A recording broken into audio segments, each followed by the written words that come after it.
السلام علیکم ورحمت الله وبرکاته. زما اوریدونکو مسلمانانو ورونو، په نننۍ اډیو کې زه تاسو ته یو بل عمل ښیم چې دا عمل د هغه مسلمانانو دپاره دی چې کوم مسلمانان د اندامونو د دردونو شکایت کوي. دی و چې په سر مې روزانه درد دی، په خپو مې روزانه درد دی، په لاسونو مې روزانه درد دی، په ګردو مې درد دی، په ملا باندې مې درد دی وغیره وغیره، په معده باندې مې درد دی. نو داسې بیمارانو دپاره چې د دردونو شکایت کوي، دی دپاره زه تاسو ته یو عمل ښیم. انشاءالله چې څوک دا عمل کوي، الله پاک به دله به الله د دردونو نه صحت ورکوي. عمل څه شی دی؟ عمل دا دی چې دا عمل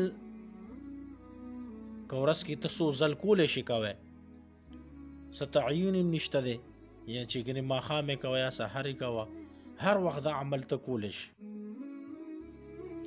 دا عمل څه شی دی؟ دا 3 ځل بسم الله ویل دي او 9 ځل یو دعا ده دا ویل دي. خو کله چې دا بسم الله وی او دعا وی، نو په دې وخت کې به د درد ځای ته اشاره کې، د درد ځای ته به د اشاره کړي وي او دا دعا به وی بسم الله الرحمن الرحیم، بسم الله الرحمن الرحیم، بسم الله الرحمن الرحیم. او ورپسې به بیا دا دعا وی اعوذ بعزة الله وقدرته من شر ما اجد واحاذر.